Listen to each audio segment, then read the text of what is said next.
Meu caro, eu acho que você já sabe tudo o que eu vou dizer, porque tudo o que eu vou dizer já está dentro de você, já é um dado interior da sua alma. Mas é preciso dizer o óbvio, é preciso que apareça alguém e conte para você, de novo, quem é você e o que você veio fazer neste mundo. Porque nós, na condição humana, nos esquecemos, porque o esquecimento é uma condição necessária para a nossa sobrevivência. Porque se nós de nada esquecêssemos, teríamos toda a informação ao mesmo tempo e, de fato, não saberíamos o que fazer com ela. Porque a informação que nós temos é estática e a realidade é dinâmica. Então, nós precisamos, a cada momento, nos reinventar, nos readaptar, crescer de alguma maneira diferente que nós estamos acostumados a pensar. Então, o que eu tenho para contar para você, de novo, e de novo, e de novo, é que você sabe o que você quer, você sabe que pode, e você sabe que custa sacrifícios. Mas você se deixa esquecer, às vezes, disso. Está dentro de você uma vontade que queima e que queima, uma vontade que realmente não deixa o seu coração em paz. Não perturba, não para de perturbar enquanto você não atende a ela. E por que é que você não atende a ela? Porque você está o tempo todo concentrado em coisas exteriores ou em coisas da sua mente.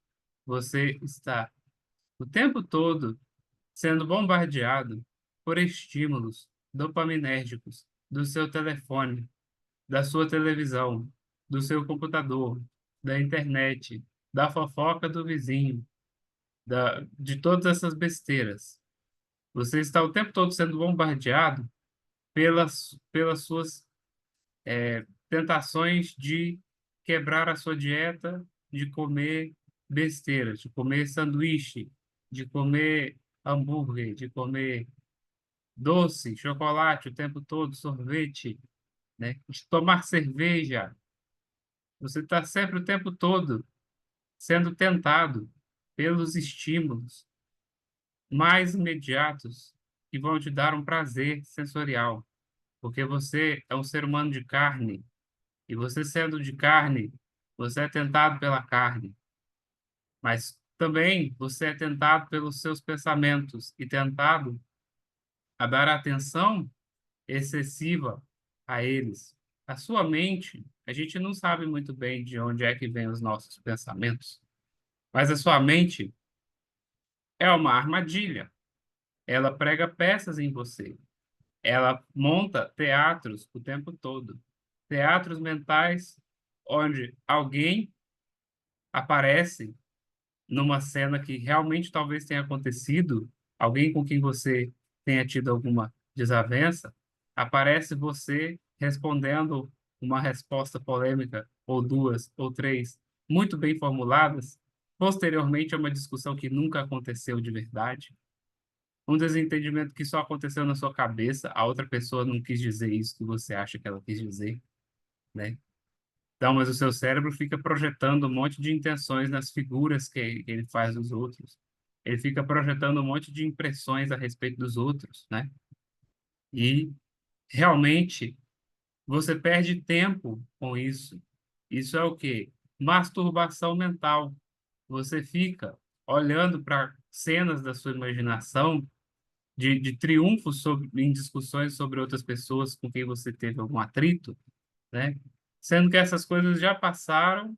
Se você tivesse respondido na hora certa, isso não faria a menor diferença, etc, etc. Ou então, você fica se acusando com cenas das quais você acha que tem que ter vergonha e não tem, né? Você fica trazendo à sua memória momentos em que você, sei lá, falou alto quando todo mundo calou a boca, né? Ou que você fez uma piada e ninguém riu. Ou que você, sei lá, levantou a mão no meio da sala de aula, fez uma pergunta idiota e foi repreendido, sem saber que era uma pergunta idiota, né? Etc. Ou seja, todas as vezes que você foi inconveniente e que você acha que a sua imagem ficou arranhada de alguma maneira, que a sua reputação perante um determinado grupo ficou arranhada de alguma maneira, que a sua impressão ficou, tomou uma imagem negativa ali de alguma maneira perante o público, e você fica remontando essas cenas na sua mente, e você fica se torturando com elas. Então, tudo isso a mente faz com você o tempo todo. Você não tem como vigiar todo o fluxo dos seus pensamentos, exceto se você estiver muito atento. Então, a pergunta que paralisa o fluxo dos seus pensamentos descontrolados e que, portanto, desliga a ansiedade e a depressão, pelo menos momentaneamente, no segundo em que você a faz, é a seguinte: qual vai ser o meu próximo pensamento? Se você faz essa pergunta, você vê que não vem pensamento nenhum, né? Porque você está vigiando. Então, começa a vigiar, vigiar o que que a sua mente fala para você. E começa a perguntar assim: quem foi que disse isso? Né? Então passa pela sua cabeça às vezes assim, eu não tenho um relacionamento porque eu acho que a ideia de um relacionamento é estúpida. Quem foi que disse isso para você?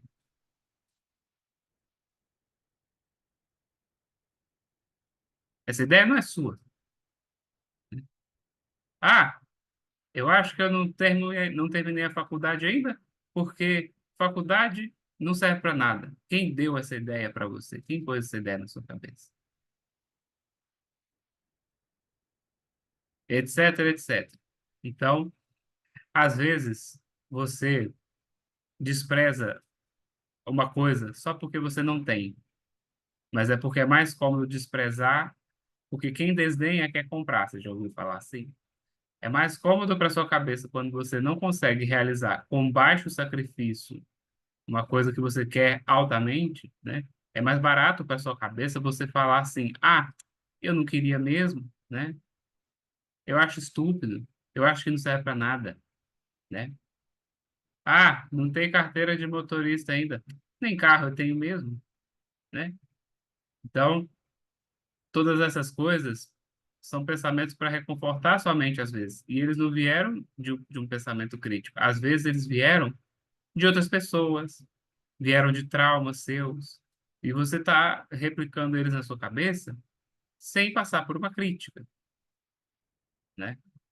Então, quando você faz esse recuo do seu pensamento, olha para todos os pensamentos que te preocupam com a pergunta de onde veio você, você começa a descobrir que você não está tanto no controle assim se você se deixa levar pelo estímulo, pelo bombardeio de estímulos em que a gente vive, né?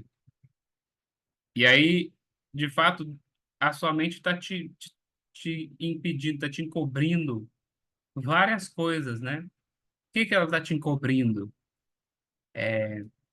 O motivo pelo qual você está na Terra, basicamente, assim. Você pode não ser uma pessoa religiosa, tudo bem, né? Mas todo mundo tem que enfrentar a vida. E a vida é muito dolorosa, principalmente se for uma dor sem sentido. O homem suporta tudo menos a falta de sentido. Então, se você não. O que que é ter sentido?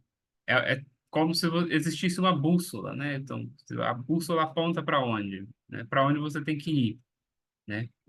Então, se você não tem um para onde ir, o que fazer, você está no, no absurdo. Você está jogado no caos da solidão do universo, né? É como se alguém lançasse você num foguete, assim, te jogasse para o meio do espaço, você ficasse lá flutuando, sem ninguém, sem nada, né? Algo assim. É como se você estivesse num limbo, né? Então, você simplesmente existe sem nada em volta e sem universo, sua mente se desintegra, né? Então, uma vida sem sentido vai causar ansiedade e depressão. Por quê? Porque no lugar desse monte de pensamentos aí que te levam a se preocupar e deteriorar o seu sistema nervoso, sua imunidade, sua qualidade emocional, etc., não tem o que pôr, não tem uma orientação superior. Ao passo que pessoas que têm um sentido de vida, um propósito muito claro, conseguem enfrentar situações de extrema dificuldade, de extrema dor, né? Então, é importante lembrar para cada um de nós que nós temos um sentido de vida. Essa era uma das três coisas que eu tinha que lembrar para você. Agora, qual é o seu?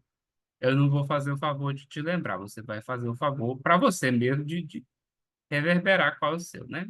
Então, a segunda coisa que eu tinha que lembrar, né? A primeira era você ter uma razão de estar aqui. A segunda era você sabe que você é capaz de fazer o que você quer fazer. Se não for isso, vai passar a ser a partir de agora. Porque o que que acontece?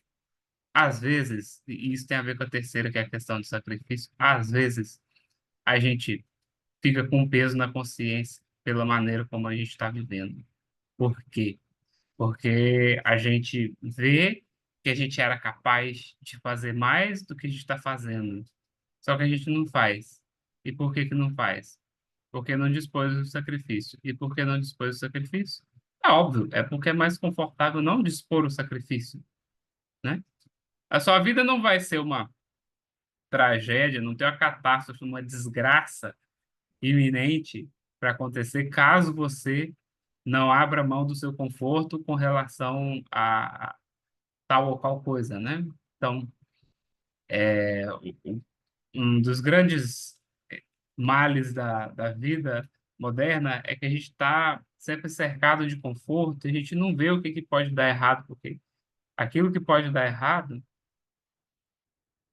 só vai dar errado com efeitos muito cumulativos de longo prazo, né? Por exemplo, se você come açúcar todo dia, você pode desenvolver diabetes, mas não vai desenvolver diabetes se comer hoje um bombom, né?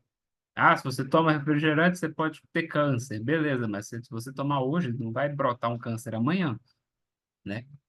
Então, o que que é a fé? A fé é você agir no presente em função de um futuro que você não sabe como vai ser, mas que você sacrifica em prol de um propósito, acreditando que ele vai se realizar, né? E qualquer coisa, qualquer grande obra leva tempo, né? Se você quer ser um grande atleta, um grande cantor, um grande matemático, um grande isso, um grande aquilo, um escritor, um raio que seja, né? Você precisa fazer muito trabalho por muito tempo e isso inclui abrir mão de outros prazeres que você poderia ter. E por que que você vai fazer isso? Você não sabe se vai compensar, né? Então, é preciso o quê? Fé, né? Então, você precisa de um propósito, você precisa de saber que ele existe, você precisa da disposição ao sacrifício. Você só tem disposição ao sacrifício se você tiver fé. Mas é fé em quê? Em que você acredita? Às vezes, a pessoa fala assim, tem gente que é mais religiosa que fala assim, que tem que acreditar em Deus. Ai, Deus vai te dar, né? Porque na Bíblia fala assim, ai, batei, vos será aberto, pedi, vos será dado. Então, se você rezar como, como quem já está agradecendo por aquilo que você recebeu, Deus vai te dar, porque essa é a maneira correta de rezar, etc, etc. A gente ouve essas interpretações de versículos bíblicos, mas a gente não precisa olhar para isso como um tema assim, meramente religioso. Todo mundo tem, assim, uma crença sobre a realidade, né? Então, a fé é uma crença sobre a realidade, de alguma maneira. Ou a crença em você mesmo, né? Eu acho que esse é o ponto principal. Acho que fé, se você não tem fé em Deus nenhum, você, né? Tem fé assim, no universo e tal, ou não, nada disso, no fim das contas, pelo menos em você mesmo, você tem que ter fé. E isso é o que muitas pessoas não têm. Por quê? Porque elas não são incentivadas, mas também porque elas não se incentivam, né? Porque assim, o mundo está carente de pessoas que nos incentivem. Então, nós não vamos acreditar em nós mesmos, né? Mas aí, o que que a gente pode fazer? Autopersuasão, né? Autopersuasão é uma ideia muito legal, eu gosto disso. Eu gosto de acordar de manhã, às vezes, e falar assim: eu sou bonito, eu sou legal, eu sou capaz, eu aconteço, eu mereço, eu recebo, eu aceito, obrigado, Senhor, porque tudo já se realizou. Eu tenho posse, eu tomo posse, eu sou rico, eu sou bonito, eu sou esbelto, eu sou chique, eu dirijo, eu falo 200 línguas e viajo para não sei aonde, entendeu? Obrigado, Senhor, eu recebo, eu agradeço. Todo mundo tem essas ideias aí hoje em dia, né? Acho que faz bem, acho que as pessoas, assim, no privado da sua mente, né? Se elas têm uma imagem positiva de si mesmas, isso altera totalmente para melhor a capacidade delas de tomar decisões na direção daquilo que elas querem. Porque se elas querem um negócio, mas elas não acreditam que é possível, realmente isso desmotiva a fazer os sacrifícios necessários, né? Então, tem que tomar é, cuidado com a sua imagem que você tem de si mesmo. E por que que às vezes a sua imagem de você mesmo é negativa? É só porque alguém te desencorajou? Não, porque o pessoal hoje em dia também toma muito uma posição de vítima, né? Ah, ninguém quis acreditar em mim, etc, etc. Às vezes tem pessoas que acreditam em você e você simplesmente não acredita em você mesmo porque você já se traiu, né? As pessoas se traem. Se eu falar para você que agora, hoje eu vou malhar, né? Com você, a partir de hoje eu vou malhar todo dia com você. Aí você está me esperando na academia, no primeiro dia eu não vou, no segundo eu não vou, você vai acreditar em mim? Não. Então, de você para você mesmo, também é assim, né? Então, quer dizer, se eu prometo para mim mesmo, ó, esse ano tem essa meta, eu vou fazer isso, isso e isso, e tal. Aí chego em fevereiro, eu já não estou seguindo mais nada daquilo. Então, a gente não percebe, mas isso destrói a fé que a gente tem em nós mesmos, né? E aí, o que que acontece? Você vai ficar com a sua fé em si mesmo destruída para sempre? Existe uma coisa chamada perdão, né? Então, você pode aprender a se perdoar pelos seus próprios pecados contra si mesmo, né? Você pode olhar para si mesmo com um pouco mais de complacência, porque isso é uma humildade, isso é um pé no chão. O que que é humildade? Eu acho que tem alguma coisa a ver com a palavra humus, que é terra, né? E a gente está falando de pé no chão, pé na terra. A gente é terra, e para a terra a gente volta, né? E quando a pessoa está viajando, a gente diz volta para a terra, né? Então, o que que acontece? Humildade tem a ver com você reconhecer que você é mortal, que você é humano, que você é finito, que você não é perfeito. E que às vezes você promete uma coisa, mas acontece o quê? O esquecimento, né? Você esquece a que você veio, você esquece qual era a sua missão, você esquece qual era o propósito que você tinha firmado consigo mesmo. E eu acho que convém você olhar isso com mais complacência e dizer, tá tudo bem, né? Tá tudo bem. E assim, recomeçar e não propor que você vai dar 50 passos num dia, né? Se tá difícil no lugar que você tá, se você ficar parado, vai ficar mais difícil. Mas se você dá um único passo muito trivial, exatamente agora, neste momento, é melhor do que você ficar parado. Porque a gente despreza o poder dos juros compostos, né? Então, se você dá um passo para melhorar imediatamente, um passo para melhorar, um passo para melhorar, um passo para melhorar, sendo uma coisa muito pequena e sem grandes expectativas, e tendo se perdoado por todas as vezes que no passado você se prometeu alguma coisa e não cumpriu, né? Nesse caminho você já está andando muito mais, assim, muito mais do que se você tivesse parado, ressentido consigo mesmo, dizendo assim, eu estou tão chateado, tão ressentido que o fulano tem isso, aquilo, e eu não tenho isso, aquilo que eu queria, né? É, enfim, anda para frente o seu caminho, não olha para o lado, não, tá? Eu acho que era tudo que eu tinha para dizer.